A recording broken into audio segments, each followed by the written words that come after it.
Nobody knew what Ebola was about. We were all thrown into panic mode, and the first thoughts were, let's shut down. But one staff in Kenema said, if we leave, who would help the kids? And that was a turnaround in our decision on how we work. Almost everyone back then knows someone or had a family member who'd been killed during the war. It's the most difficult thing I've ever done in my life, making a choice on who would get the support and who would not get the support, when truly you want to help everyone. Joining me this week is Kelfa Kargbo, Country Director for Street Child of Sierra Leone.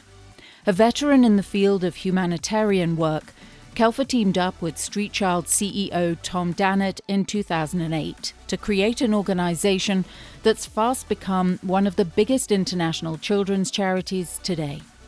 With an initial target of helping 100 children living on the streets of Makeni in the north of Sierra Leone, they've gone on to transform the lives of tens of thousands of young people and families across the country, giving them access to education, sustainable living, and a life outside of poverty.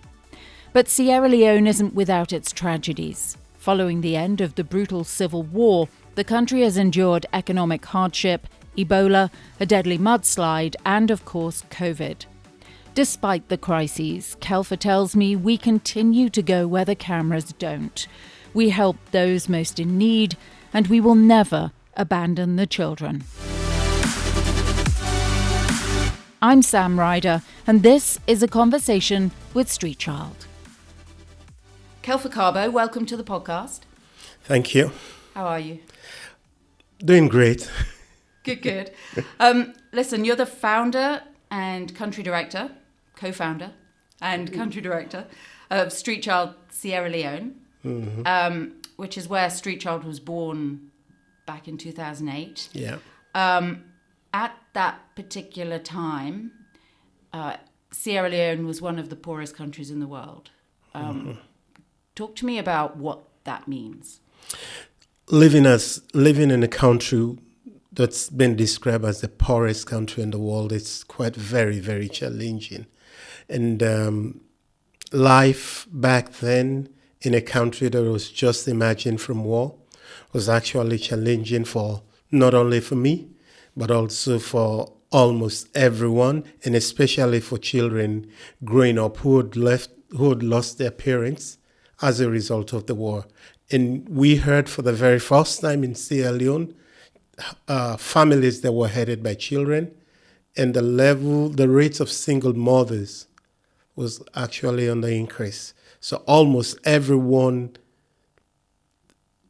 back then had someone, know someone, or had a family member who'd been killed during the war. And things were almost very, very challenging, and everyone was trying to survive. But what does it mean, the poorest country in the world? Tell me in terms of living, in terms of lack of food, lack of finance, lack of somewhere to live, lack of schools. Most communities had no structured schools, and the very, very few who had schools were running schools from under a mango tree. And with families about daily survival, it was a challenging issue. We were going through a period where we say you only have 1 meal a day. And if you could get 1 meal a day, you consider yourself of living in the high-end side of the those who are fortunate, while the rest could go for 2 days without food. So who was impacted the most? I mean, children, obviously, huge impact on them from all sides, as you said. Yeah, children were the most impacted because some of them had to grow without their parents. Some of them had to grow on the street. And you had others who grew up in a single parent-headed household. You were working in the humanitarian sector during this time. Yes. Tell me a little bit about what you were doing. Back then, I was working with another organization, and our focus was to ensure that children are protected. Children have access to basic food. So we're mainly providing food, mainly trying to help families rebuild their lives again. So that was all we were doing back then with the other charity. And that was really a lot of work. It was a really huge work because the need was everywhere. Everyone was in need of one kind of support to the other. So we were faced with limited resources, and we had to prioritize which family we had to go with first, which was really, really emotional to say you do this family and then you leave that family out. Yeah, really, because everybody's obviously at that point, that breaking point. Yes. And you have to make a choice. Which was difficult. It's the most difficult thing I've ever done in my life, making a choice on who would get the support and who would not get the support, when truly You want to help everyone. you want to help everyone. Right. So tell me how you met Tom, because it was around that time, right, that you met Tom Dannatt, the CEO of Street Child? Yes, it was I first met Tom in July 2008. And he was on a visit to Sierra Leone to see a project that he had a connection with. And I was working also for that same project, and we bumped into each other. And we started talking about the plights of children, because he visited the south of Sierra Leone, and then we ended up in the north the few days later. And he saw the situation. He said, Kelfa, is it possible that this good work that you're doing with street-connected children in the south, can you replicate the same projects in the north? I said, why not? If we have the money and if we have the means, we can do it. And that was how we started the discussion of this great organization. And where did it go from there then? Where was the first place that you set up? We decided to start off in Makeni, in the northern province, where the war actually ended. The south was where the war started, the south and the east, and then it ended up in the north.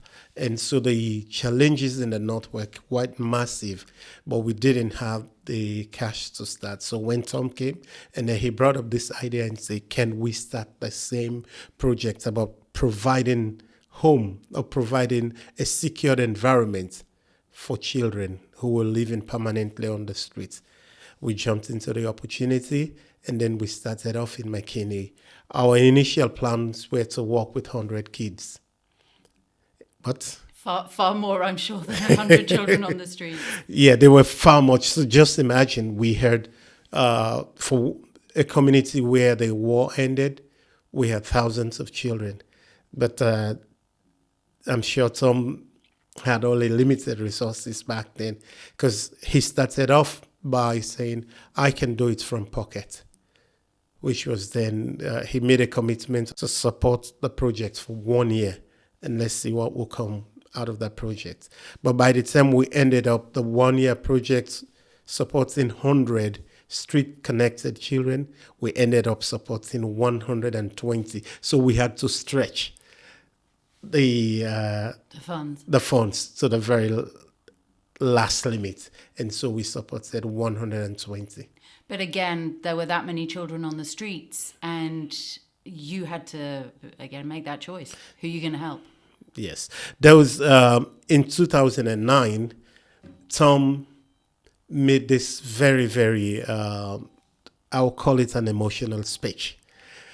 He sat and said, Kelfa, look, just outside of the fence, because the way we walked, we had identified this 100 children, and then we bring them into the center. They come in every day, and then we help them to de-traumatize them, find ways to provide them food, clothing, and so. But just outside of the fence, there were other kids equally vulnerable who needed the same kind of support. And so Tom said, can we think about how do we open doors to more children? How can more kids benefit?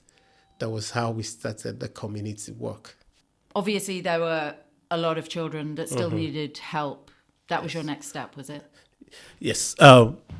When we concluded that this method of just selecting few wasn't really doing us, we were not really providing the support that we wanted to provide to street connected children, we decided to find out, where are these children coming from? What is the situation? So we started to move upstream to find out, where are they coming from? And that's what led us into communities. That's what led us into the villages. And then we identified that the children are coming down to to Makeni because they wanted to access education. They were coming from villages. Some of them were completely destroyed. Some of them had no functional school. Most of them were, those who had schools were running schools from under a mango tree. And so that was when we decided, if we want to create a dent that we're looking for on the number of children coming into the street, then we have to take our programs to the communities. But a lot of these children, you said, were orphaned. Yes. That you had helped initially. Mm-hmm. These children who are orphans, were they? I mean, they were obviously just surviving on the streets. Surely education wasn't their first priority at the beginning. Yeah. For those who were actually living permanently on the street, education was not a priority. What they needed was a safe place, somewhere to call home. And so the project focused initially, our initial focus was, how do we get them off the street, rehabilitate them, and then take them to a family. So we have been doing this one, and we successfully, during our first year, reunited 120 kids. That were permanently on the street? That were permanently on the street. And the following year, we scaled up the number. We targeted 400 kids across 2 different stations. So what do you mean when you say stations? I mean, across 2 different towns. Oh, towns. One was in Makeni and the other one was in Lone Star. We went to Lone Star because there was a boom in the mining sector and more children. It became an attraction for street-connected kids to come down to Lone Star. So that was what took us to Lone Star. So it was between Lone Star and Makeni that we made the decision that now we want to go where the children are coming from. To retrace steps and find family connection. Yes. And how big a project was that? Because it's pretty hard. It was quite it was very huge, but we set ourselves the challenge as Street Child this is something we need to do. And no matter the hurdles, we were ready for them. And then we went. And if they were orphans living on the street, obviously mm-hmm. that suggests that they had either just one parent that had disappeared or no parents whatsoever. So you were looking for grandmas or aunts or uncles? Yes. Within Sierra Leone, we have an extended family system where the culture allows children to grow with their extended family members. They could happily take them. So we had to trace back where these children were coming from, who were the surviving relatives, because remember, most of them died during the war, were killed during the war. And so these children were on their own. And so we had to trace back. Do they have families? Do they have surviving relatives? Do they have grandmothers? Do they have grandfathers or aunties somewhere? So that was how we reunited them, not generally with the biological, but within the extended family network. And when you returned the children to these villages, Mm-hmm. What was a priority for you? I mean, it must be a little bit strange having for these children. You know, they've been on their own for so long, mm-hmm. and then all of a sudden they're back in a family. Mm-hmm. It takes time to build that connection again. Yes. Our work has, but the social workers who were trained in family mediation and psychosocial support. So what they did was to go back to these families, help build the gap, help the children to understand what it means. Remember, we were taking them from the street and then into families.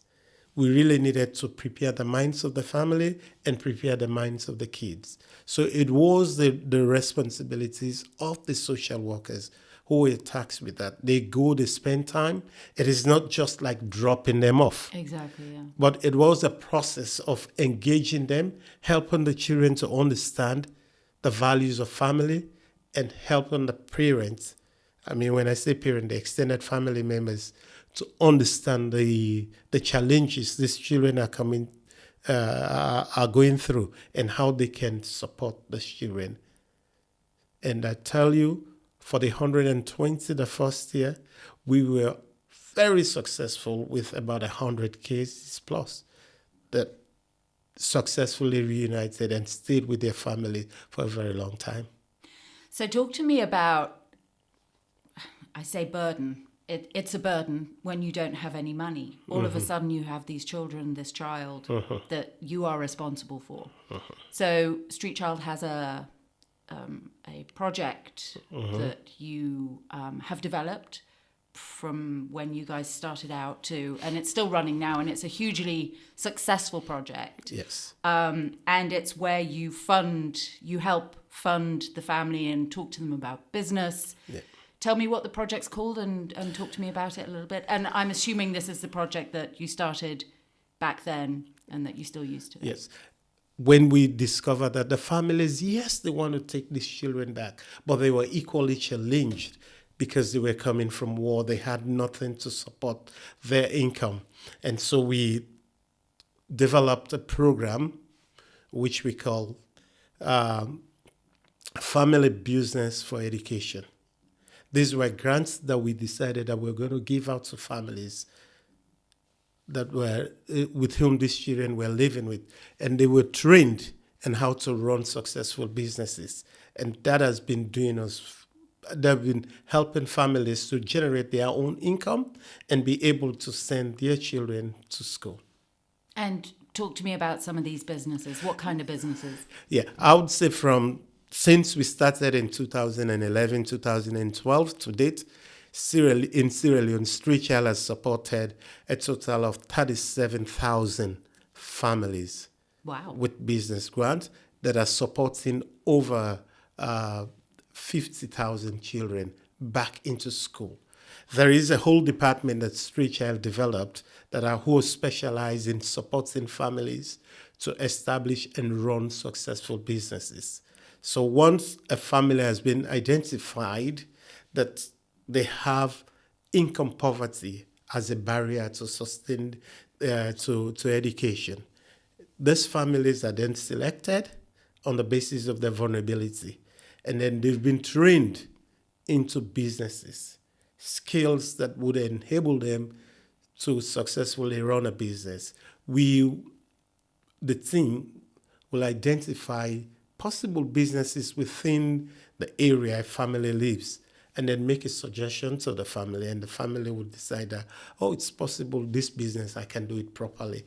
And on that basis, they have been trained how to run that business, and grants are given to them. And not only we give and then we turn our backs, but this team continue to work with this family as they roll out the business plans, as they roll out, they encounter challenges. They're constantly being supported. And so the success rates of that scheme, I would put it at around 70 to 80% have been very, very successful. And these families are still running most of those businesses to date. How impactful is that on a child? When we give out business grants to families, our focus with them is to enable them to really prioritize the education of their children. And so from profits they generate, they're not only supporting the kids back in school that have been united with them, but are also supporting other kids from the family. We've seen families where child was reunited with them, and then they had a host of others who were not going to school. Today, all of those children are in school as a result of profit generated from the businesses that we supported them with. I mean, for you, it must be amazing to see this growth of not only children back in school, but of the economy, of mental health. It impacts all sides, doesn't it? It's one of the biggest programs that we talk about in Street Child that is more sustainable. It doesn't require a rocket science, but it's very, very simple and basic. We support the families to run businesses that they are familiar with, and it impacts community as a whole. And another good thing that we also identified is that families who were considered less significant in the community are now being valued in the community because they bring something to the community. Community look forward to them. Oh, I need this condiment to cook. Let me go to this family that has been supported. So they're much more significant in the community structure. It's empowering. Yes. So one question I have for you about these children that go back, some of them will be younger, some of them will be older. Mm-hmm. When they start in school, not everyone is at the same level, right? So how are the children integrated back into school if they are maybe a little bit older, but not at the level of education of their peers? Yes. What we Street Child recognizes the fact that when children are in school or children are enrolled, there is always a challenge. Some might be fast learners, some might be slow learners. But what we've done with the program that we've modified to a point that we can call it our own. Right. And that's teaching at the right level. We have worked on this methodology that would allow teachers, it's a play-based methodology. So teachers can apply a play-based methodology and be able to group their children, not according to age, not according to class, but according to needs. What is the educational need for this child? And this has been a very, very successful methodology. We've seen grades of children improving, especially while taking external exams. And above all, we've also seen that the government, especially back in Sierra Leone, government has taken much more interest in TAL as a methodology that would improve learning outcomes. The good thing, like for us, as I keep referring to Sierra Leone, most other organizations that want to improve learning outcome do come to us and say, Street Child, how have you been doing this? Can we learn from you? Can you support our program? Can you support teachers that we're working? So we've seen the rippling effect. It's not only benefiting children in schools that we are working in, but it's also benefiting the wider community, the wider school network. Can we take a little trip back to 2014? Sierra Leone has been hit by quite a few emergencies, diseases, mudslides over the last decade or so. In 2014, obviously, Ebola hit Guinea, and then soon after, cases were found in Sierra Leone. Did you ever think that it would impact your country as harshly as it did? The impact of Ebola on Sierra Leone is huge.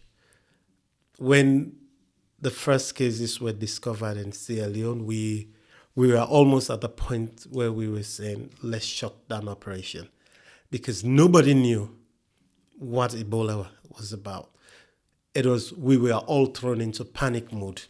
And the first thoughts were, let's shut down.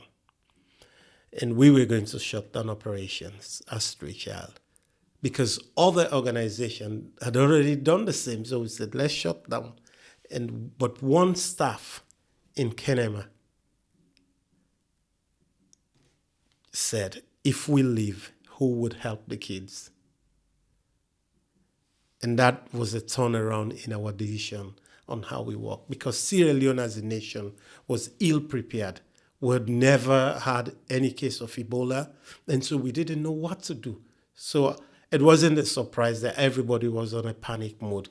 But this one question from a staff in Kenema really turned us around and said, there is something that we can do.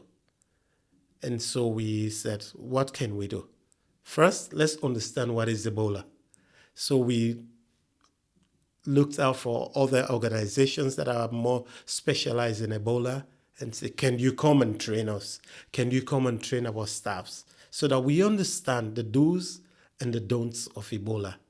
And once we went through this training, we felt very empowered that we, as an organization, would support the communities that we were working in. And I'm sure other organizations started saying, we can do the same thing. And then they started training their staffs. These trained staff became, in your words, Ebola educators. Yes. What is an Ebola educator? Ebola educator, one thing we were very clear during the days of Ebola, it was that Street Child would never be a medical expert organization that would provide medical services.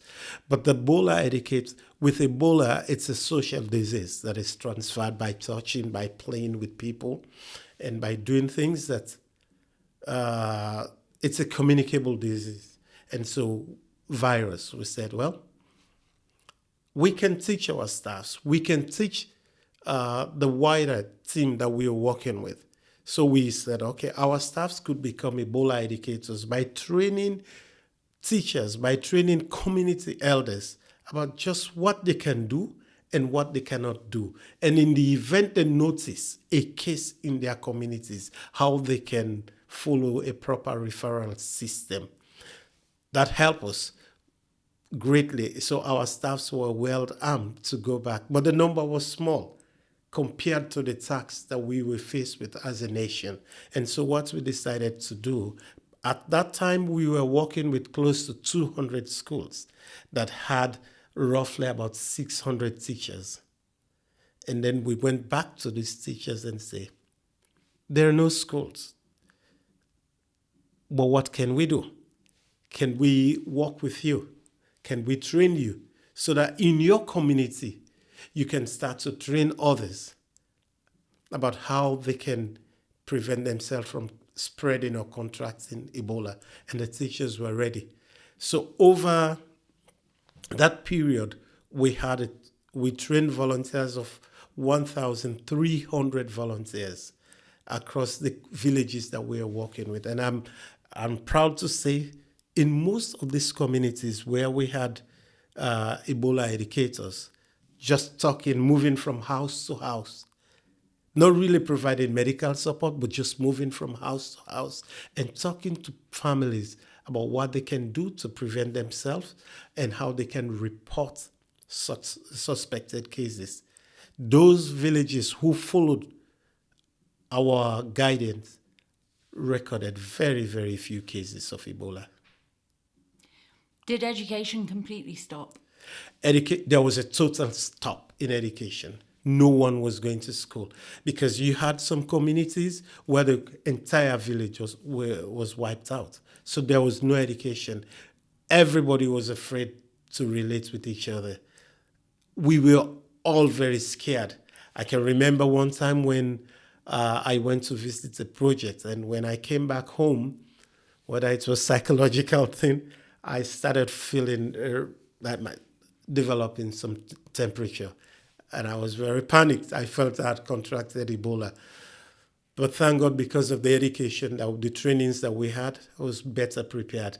And at the end, it wasn't Ebola, it was just panic mode. Yeah, I'm sure you weren't the only person who felt that at different points, during the crisis.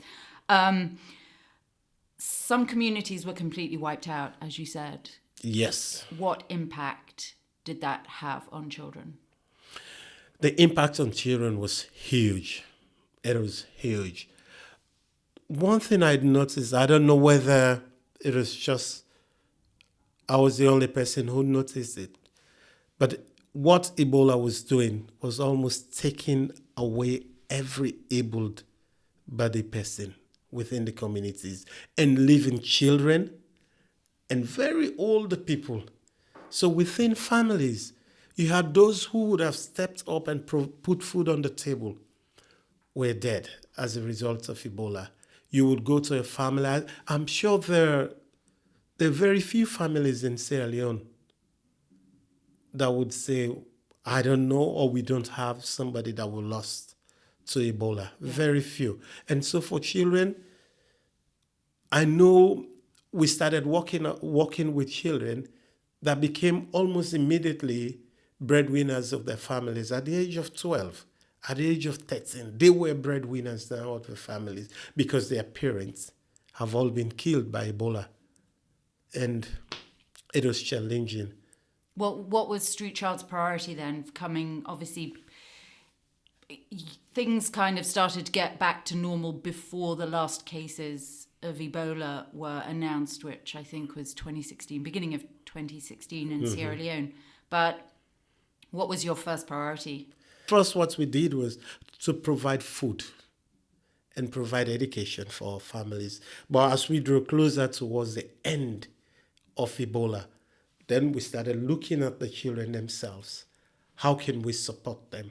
How can we provide that psychosocial? Remember, most of them are now becoming parents, becoming breadwinners of their families at the age of 12, 14. And some of them had to care for their younger ones. So we were there to provide the psychosocial support, help them build a network of their extended families, find them, and prepare their minds to go back to school. And prepare their minds to start to live with new families. Was it a long process? It was a long process. It was traumatic because other families were also coming out of the same traumatic situation, and they were faced with nothing because for almost 2 years, schools were shut down, the economy was shut down by Ebola, there were no farming going on, and so the situation was very, very desperate for everyone. But we worked with children, prepared them, not only provide for them food, clothing, but we started working with them.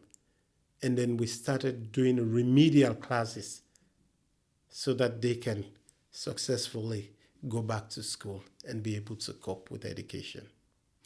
So talk to me about the remedial classes then. Explain what that is. Yeah, for 2 years when children were no longer going to school, the remedial classes were classes our social workers and teachers that we were working with would engage the children, not in a formal setting, but the children will come and receive classes on basic numeracy, basic literacy, so that when they go back, remember almost all of them just shut their books when Ebola started. So for 2 years and a half, they had no contact with their books. So we needed to start preparing them back to go back to school. So that was all the remedial classes we're doing, preparing them back to get ready for schooling. I don't mean to just continue with the sadness of Sierra Leone because obviously you've had, these great projects have been fantastic and got children back into school and families back into business. But it seems that Sierra Leone was then hit with another, not long after the end of Ebola, you were hit with this crazy mudslide. That hit Freetown. Talk to me about how this impacted Street Child. The tragedies that Sierra Leone have gone through were too much for a very small nation like Sierra Leone. First, in the 90s and early 2000s was the war. And just when the war ended, we were starting to rebuild the economy. Towards 2007, 2012, we were halted again. Because during this time, Sierra Leone was described as the fastest growing economy in the world. But by 2012 to 2014, boom, we had the Ebola that crippled everything again, that changed the course of history in Sierra Leone. And then just coming out from Ebola, the next thing was a mudslide. 2014 to 2016, Ebola. The Ebola. Yeah. And then next was the mudslide that happened in Freetown. We were all asleep early in the morning.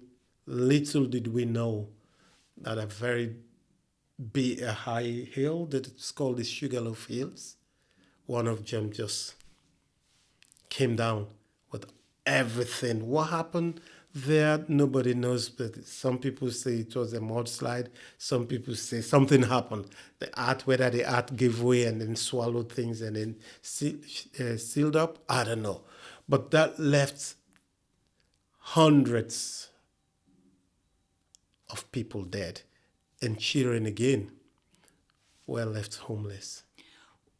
You said it was in the middle of the night that this happened. When was the first point that you knew that something had happened? Because you were living in Freetown or not? I was living in Freetown, and I was living not too far from the site. From the site. It wasn't too far. I would say I lived about less than 2 miles from. But I wasn't aware. I left in the morning because it was still raining, and then went to work. But it wasn't in the office, that's the street child office in Sierra Leone, that we started saying constant ambulances moving back and forth, back and forth. That was when I realized that something is going wrong. That's about 8:30 in the morning. And I started calling, what is happening? Where are this ambulance going for, running to and fro? And they said, oh, this thing has happened last night. And so we went up, with my colleagues, we went up to the area, the Regent area where this thing happened. And it was really devastating. And it was at that point that I took a phone and called straight the UK, called Tom, and said to Tom, this is the situation. Can we do anything? He said, yes, you can. What can we do? And so we said, the first thing we need to do, let's try to provide hot meals for people. And that was how we got in as one of the first organizations that started providing response to surviving. We were not looking at children alone. We looked at every survivor. Because aside of the education programs and the mental health and so forth, Street Child is also a leader in connecting with local organizations on the ground in emergency response situations. And I'm assuming that's exactly what happened. So that's when you cover everyone. You don't just focus on the children. Yes. And right at that point, at the site when I placed the first call to the Street Child office in UK, I also placed calls to other organizations around. I said, some of them were international organizations. Have you been to this place? Have you seen what is happening? What has happened in this place? Do you have money, spare money that we can use?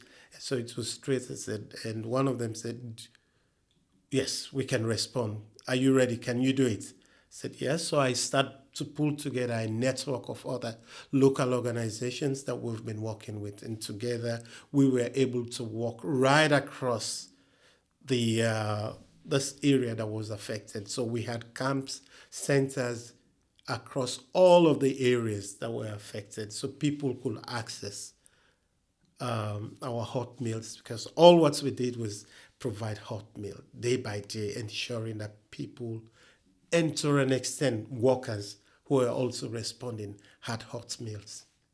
And then what was Street Child's role after that? Because obviously, once again, a lot of people died. Yes. And the trauma on young people.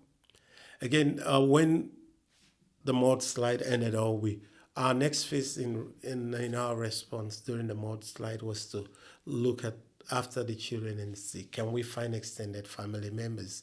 We didn't do it alone this time. We worked in collaboration with the Ministry of Gender and Children's Affairs.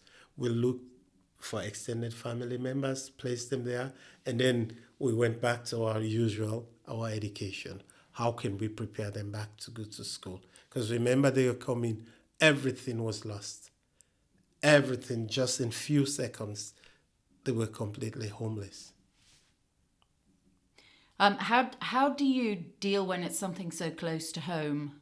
How do you deal with your staff? Because obviously, I'm assuming that you have a big staff in Sierra Leone now. They're affected with some of these crises. Yes. How does that work? We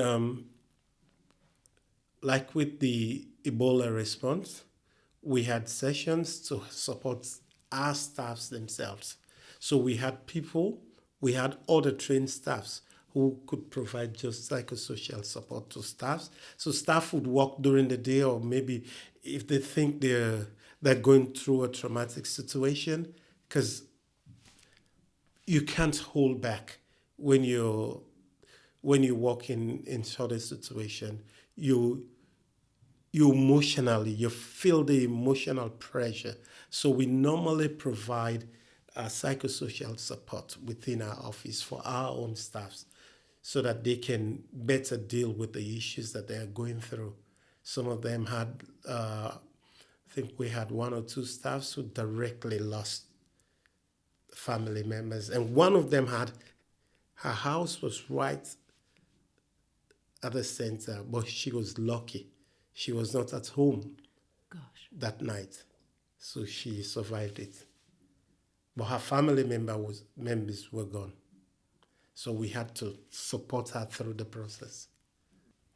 It is something that we don't think about often. We just expect people to be resilient and just to be able to respond to all these emergencies. But we sometimes forget, that if we have been directly affected or affected in some way, it's huge. Yes. It's always good to think about your staffs, prepare them, and make sure they're also supported very well. And then all of a sudden, we get a global pandemic called COVID that we all remember and try to forget daily. So I guess for your team in Sierra Leone, it was kind of deja vu. Ebola, COVID, incredibly different, but a similar effect on the country. Your country was shut down completely, as was the world, but Sierra Leone in particular, once again, Sierra Leone was shut down. But the good thing about our response during the COVID was we had already established structures during the Ebola crisis. So it was easy for Street Child to go back and reactivate those structures, even though schools were shut down. Those were all similar incidences. In Ebola, they were shut down. In COVID, they were shut down. So it was easy for us to go back and say, those good things that we did in Ebola, can we reactivate them? So people knew exactly what to do. It was easy to set up wash stations across communities that we were working in. It was easy to come back and then do training for people so that they know exactly what to do and know how to relate, how to do referrals. And so therefore the cases that we had in some of these communities were also very, very small. The Ebola educators became COVID educators. Yes, they became COVID educators. How did it impact education for Sierra Leone? COVID really impacted education in Sierra Leone. Complete shutdown. And the biggest problem was, it was everybody was listening to the news and global news. People had so many stories about COVID in other countries.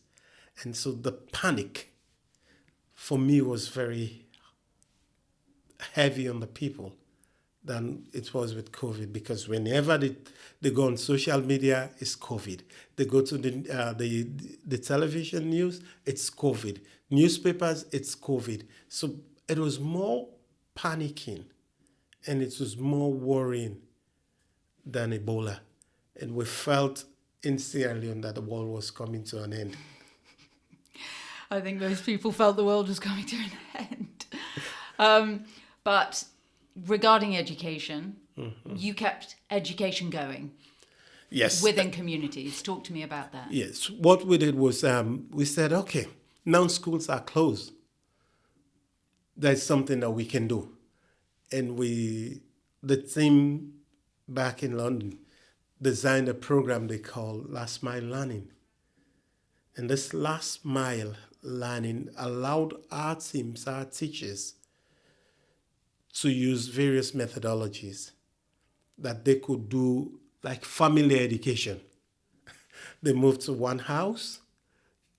We had Bluetooth devices with pre-recorded lessons that the teachers would go with and live with this family. And then the children would sit around the table and then listen to these Bluetooth devices and then do some assignments. It was difficult, but it was better off. And we also encouraged them because the government in Sierra Leone was running a radio program. In collaboration with other organizations, we were able to get access to a few radios, which we distributed across. And most of the children had radios, but then the challenge were the frequency. Some areas have no frequency, but they had the opportunity to use the Bluetooth devices, right? And so they could listen. So in a way, we took learning to the very last mile of our project. You guys are just determined to teach every child on this planet, aren't you? Yes, It's really inspiring, though. It is. Coming up with all these different ways of teaching, through these crises, through these times of difficulty. There's always a solution. There is always, and Street Child is more innovative. Get the problem, they think about an idea, and then they roll out an idea that's proves very successful. And I'll say the Last Mile Learning was a great success, where even though children could not go to school, but they had some form of learning, they stay connected with their books. And that's the most important thing. And we know they were not going to face exams at the end of the Last Mile Learning period, but that attitude of staying connected with your books really kept the momentum going. It wasn't like Ebola where there was no schooling, no learning. But with the COVID period, children were kept in touch with their books. A question for you: why is Street Child so successful with its education programs? Trying to look at it from a non-biased point of view. I would say one thing that has made Street Child education programs very successful, it's the fact that they're very simple and basic. They use basic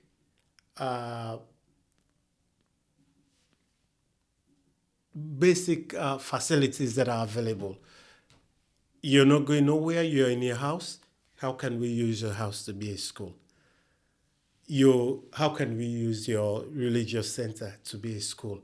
So that you find a way. It's the innovative way of working and using local available resources to move education. I think for me, that's one thing I would say has made it successful. It's not basing its educational methodology on technology. It's basing it on simple facilities that you find within your local. It's almost saying use your local environment to educate yourself. I think for me, that's and hence it more makes powerful. it sustainable, right? Yes, and then it's sustainable.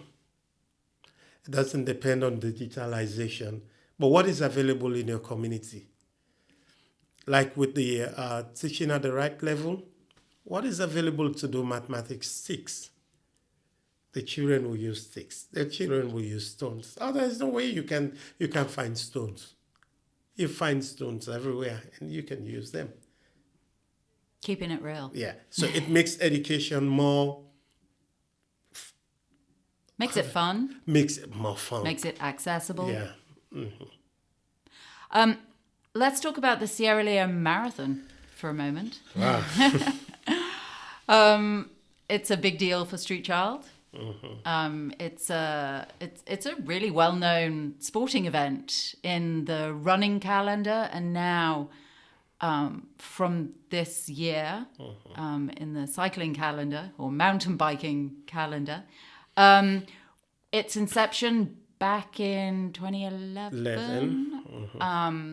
And what was the reason behind setting up a marathon in Sierra Leone? Yeah. All of our innovations has been on a need-based approach. It is one day that myself and Tom sat and we were talking about how can we show more funders, more supporters of Street Child, the work that we are doing in a very fun way. We thought about, having football matches, but how many people will fly all the way from Europe to come and see a football match in Sierra Leone? What else that is fun in terms of, Actually, with football, probably a few. let's have a marathon. Yeah. So that was how we said, marathon. But really we said, that would allow us bring a huge number to see our project in one go. So we said, where would it best to do a marathon? Why not the home of Street Child, which is Makeni, where there's so many projects that we can show our donors. And we also thought it was a great idea because as a country, Sierra Leone, remember we were just coming out of war back in 2011. It can also be for the country to showcase the good parts of that it has, the beaches that Sierra Leone have, so that the narrative about Sierra Leone would change. It's not only when you think about Sierra Leone, it's about the war. Think about Sierra Leone as a beautiful place to visit. And so both the government and us, we thought this can be a good idea. One, bring a huge number of supporters to Sierra Leone. Let them see the work. Let them have fun. Let them interact with what they've been giving their money to. And we think, for me, that is a very powerful thing. When you read reports from the comfort of your homes, you can only imagine. But when you're taken down through this the Sierra Leone Marathon, you do not only see what is going around, but you feel. You interact with the people. You interact with the people. You could see the smiles in the faces of people. You're making a difference in their lives. And for me, that is the most powerful evidence that your money is making a difference in the lives of people. It's different, isn't it, when you, like you say, when you see an advert on the TV or in a newspaper or in a magazine or something, and you think, oh yes, I'd like to give to that charity and support them. But when you actually go and see them face to face and look them in the eye, it's a hugely different experience. Yeah, it is a huge experience. For me, that's what I'll keep encouraging every supporter of Street Child. Use it as an opportunity. Go back, come to the SLM Marathon so you would have a feel of where your money is going. See the lives that you're impacting and see how many children you're giving an opportunity to be educated. And most of those children would never have gone to school had it not been for your monies. So the SLM Marathon is a powerful tool that would bring you closer to where your money is going. When you sign up for the Sierra Leone Marathon, it's part of the experience that Street Child offers. Yes. You get the flight out there. You obviously get to run the marathon, but you are taken to places where your money is spent. Yes. You take it to remote places, and then when we talk about remoteness, you will see what remoteness means. When we talk about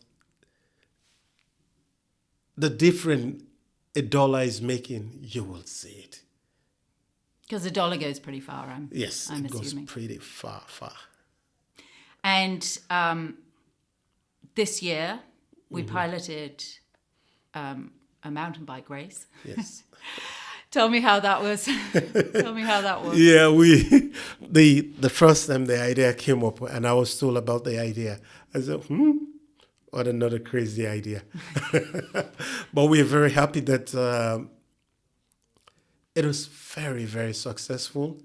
And now we're even talking about a different kind of mountain bike or race that we would likely be doing next year.